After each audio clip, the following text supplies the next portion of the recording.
Pakistan bar council ने ISI को शहरियों के फोन टैप करने की इजाजत देने का मंजूरी का नोटिफिकेशन जो है वो इस्लामाबाद हाई कोर्ट में चैलेंज कर दिया है। बार के मेंबरान ने इस हवाले से इस्लामाबाद हाई कोर्ट में दरखास्त दायर की है, जिसमें इस्तदा की गई है कि खुफिया इदारे को फोन टैपिंग की इजाजत देने का नोटिफिकेशन गैर कानूनी करार दिया जाए। पीबीसी की इस दरखास्त में सेक्रेटरी आईटी, सेक्रेटरी दिफा, सेक्रेटरी दाखिला और पीटीए को फरीक बनाया गया। गुज़िश्ता रोज अपोजिशन लीडर उमर अयूब ने भी खुफिया एजेंसी को फोन टैपिंग की इजाजत का नोटिफिकेशन अदालत में चैलेंज करने का ऐलान किया था। ये मामला जो है, इस पर पाकिस्तान बार कौंसिल का मौक़िफ़ क्या है, इस पर बात करने के लिए मेरे साथ इस वक्त मौजूद हैं आबिद जुबैरी साहब, मेंबर हैं पाकिस्तान बार कौंसिल के और साबिक सुप्रीम कोर्ट बार एसोसिएशन के। आबिद जुबैरी साहब, बहुत शुक्रिया आपके वक्त का। आबिद जुबैरी साहब, जो पीबीसी है, इसके मेंबरान ने जो एप्लीकेशन दी है, क्या एतराज है इसके ऊपर, क्यों चैलेंज किया है इस गवर्नमेंट डायरेक्टिव को? देखिए, कैबिनेट का फैसला हो या ना हो, अभी हमारा केस फाइल हो रहा है। मतलब देखिए, जो इशू हमने इस पर एक प्रेस रिलीज़ भी इशू की थी हम 7 लोगों ने, और उसमें हमने ये पॉइंट उठाया है कि ये जो एक्सरसाइज इन्होंने जो ताकत जो अपनी इशू किया है नोटिफिकेशन अंडर सेक्शन 54 के पीटीए एक्ट 1996 के, वो गैर आइनी है और गैर कानूनी है। क्यों? फॉर द सिंपल रीज़न कि देखिए, उसके 2013 में एक और कानून आ गया, फेयर ट्रायल एक्ट 2013। उसमें पूरा लॉ मुरतब है कि अगर आपको इंटरसेप्शन करनी है क्राइम की, या उसमें शेड्यूल्ड ऑफेंसेस है जिसमें आप बढ़ा भी सकते हैं, जिसमें टेररिज्म वगैरह सब शामिल है, उसके लिए एक तरीक़ाकार मुरतब है उस कानून के तहत, और आपको वारंट लेने होते हैं एक हाई कोर्ट के जज से। उसके बाद फिर आपको इजाज़त दी जाती है वायर टैपिंग की और मुख्तलिफ चीज़ों की। लेकिन आपने एक 96 और ये कानून जो है ये ओवरराइड कर रहा है उस कानून को, तो हमारे हिसाब से सेक्शन 54 जो है वो रिपील हो चुका है, और उसके तहत जो नोटिफिकेशन दिया है वो इसलिए वो सही नहीं है। दूसरी बात, उस कानून के अंदर बिसाइड सेक्शन 54 को चैलेंज ये किया गया कि वो गैर आइनी है, गैर कानूनी है। आर्टिकल 19 और मुख्तलिफ आर्टिकल्स के ख़िलाफ़ है, आपके फंडामेंटल बुनियादी हुकूक के। लेकिन जो मेन उसमें इशू आ रहा है वो ये है कि उसके अंदर रूल्स बनने थे कि रिगार्डिंग नेशनल सिक्योरिटी का क्या मतलब है, क्योंकि उसमें डिफाइंड नहीं है, और उसमें रूल्स बनने थे रिगार्डिंग के इंटरसेप्शन कैसे होनी है। वो रूल्स आज तक नहीं बने। तो जो पावर आपने डेलीगेट की है वो एक्सरसाइज कैसे होगी? आपने एक पावर दे दी एक ग्रेड 18 अफसर को कि वो आप वो सारी जो चीज़ें जो उसका मन चाहेगा वो करेगा। कोई उसके एसओपीज नहीं है, कोई रूल्स नहीं है जो गवर्न करेगा कि आप डिस्क्रेशन जो आपको एक सवाबदीदी पावर आपने दी है वो किस तरह से। क्योंकि देखिए, आप प्रिवेसी में जा रहे हैं। आर्टिकल 14 हमारा कॉन्स्टिट्यूशन का कहता है, जो बड़ा यूनिक है हमारे आइन के अंदर, कि आपकी प्रिवेसी ऑफ होम जो है, और होम का मतलब घर नहीं होता, आप जहां भी हो, आपके टेलीफोन पे बात कर रहे हो, किसी तरह कर रहे हो, वो इंटरसेप्शन नहीं हो सकती। अगर आप समझते हैं कि आदमी किसी जुर्म में मुलव्विस है या कोई किसी और चीज में मुलव्विस है, तो एक कानून आ गया था, उसके अंदर आपको करना था। तो लेकिन आपने उस कानून का इस्तेमाल नहीं किया, और ये high court, Islamabad high court में उनका बयान भी है कि आज तक उस 2013 का जो कानून था उसकी तरह हमने आज तक कभी वारंट हासिल नहीं किया हाई कोर्ट से करने का। लेकिन उन्होंने एक सिस्टम, आप उस ऑर्डर जो आप इस्लामाबाद हाई कोर्ट के देखिए, उसमें उन्होंने खुद कहा कि जी हमने एक सिस्टम इंट्रोड्यूस किया हुआ जिसकी वजह से हम इंटरसेप्शन करते हैं। वो किस कानून के तहत आप कर रहे हैं? क्योंकि कोई एक पावर जो पाकिस्तान के अंदर आइन कानून हमारे लागू है, कोई पावर इस्तेमाल नहीं कर सकते जो कानून की उसकी बैकिंग ना हो।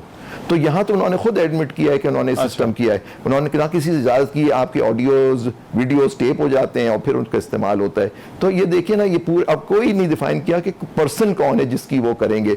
मतलब पूरी अब 25 करोड़ आवाम अब उसमें आ गई कि किसी का भी फोन टैप किया जा सकता है। तो ये गैर आइनी और गैर कानूनी। अच्छा, लेकिन इसमें आप ये कह रहे हैं, आपको बुनियादी मसला तरीक़ेकार का है, और जिस तरह अमेरिका और बहुत सारे ममालिक में इसके लिए स्पेशल कोर्ट्स हैं और वहां से इजाजत लेनी पड़ती है, तो ये उस तरह से आपके ख्याल में इसका तरीक़ाकार वज़ा करने की जरूरत है? नहीं, तरीक़ाकार नहीं, हमारे यहाँ खुद कानून मौजूद है, फ्री ट्रायल एक्ट 2013 का, उसके अंदर पूरा मुरतब किया गया हुआ कि किस तरह से आपने वायर टैपिंग करनी है या फोन टैपिंग या किसी तरह से किसी क्राइम के लिए या किसको नौकरी। वहां बात कर रहे हैं हम नेशनल सिक्योरिटी की। अब नेशनल सिक्योरिटी में तो कोई भी चीज आ सकती है, वो डिफाइंड नहीं है। तो नेशनल सिक्योरिटी का भी और खुद आपने रूल्स बनाने थे उस कानून को, 1996 का आपका कानून है, उसके तहत के डिफाइन करने के किस किस चीज में आप कर सकते थे। आपने आज तक वो रूल्स नहीं बनाए। आपने ये नहीं बताया कि वो पावर किस तरह से क्या होगी, उस पर क्या कंट्रोल होगा, क्या चेक्स एंड बैलेंसेस होंगे, कुछ नहीं बताया। और उस क्योंकि जो 2013 का कानून है उसके अंदर लिखा हुआ है कि अगर आपने कर भी लिया है उसको कितने दिन तक आप इस्तेमाल कर सकते हैं, उसको आप यूज नहीं कर सकते, फिर उसके पूरा एक प्रोसीजर दिया हुआ है। उसको उस कानून के तहत, जबकि एक ऑलरेडी कानून मौजूद है, आपने एक कानून जो ओवरराइड कर रहा है 2013 कानून, उसके तहत एक नोटिफिकेशन इशू कर दिया सर। लेकिन इसमें बैरी साहब क्या काबीना के डायरेक्टिव से या काबीना के फैसले से, और अगर वो इख्तियार दे तो क्या उससे ये मसला हल नहीं हो जाता या वो काफी नहीं होगा? काबीना के पास पावर होती है। काबीना रूल्स ऑफ बिजनेस के तहत और कानून इसके अंदर लिखा हुआ है कि फेडरल गवर्नमेंट काबीना वो हो गई, वो नेशनल सिक्योरिटी में या किसी क्राइम प्रिवेंशन के लिए आप ये पावर दे सकते हैं ग्रेड ऑफिसर को इंटरसेप्शन वगैरह की। लेकिन उसके तहत रूल्स बनने थे, रूल नहीं बने। लेकिन ये वो कानून है जिसके बाद और कानून आ गया जिसके तहत वो सारे इशू हो गया कि पहले गवर्नमेंट फैसला करेगी, वो जाएगा हाई कोर्ट के जज से जाके लेना है ताकि उसके चेक्स एंड बैलेंसेस हो। क्योंकि देखिए आपके आर्टिकल है फ्रीडम, कल आप किसी से बात करें, अपने प्राइवेट बात कर रहे हैं किसी से, वो भी कोई बैठ के सुन रहा है सर, उसका कोई इस्तेमाल, कोई चेक्स एंड बैलेंस नहीं है, वो फिर लीक हो जाएगी। तो इस तरह से देखें ना, मतलब कि फिर आप तो एक पुलिस स्टेट में आ गए। और ये जॉर्ज ऑरवेल ने अपनी किताब में कहा था बिग ब्रदर इज वॉचिंग। अच्छा, 1984 की पढ़ी जी। लेकिन जी बिल्कुल वो किताब याद है। लेकिन वजीर कानून आजम नजीर ताड़ का ये कहना है कि ये 1996 से कानून तो मौजूद है, तो उसका क्या स्टेटस है जो अभी तक होता रहा है जो कुछ?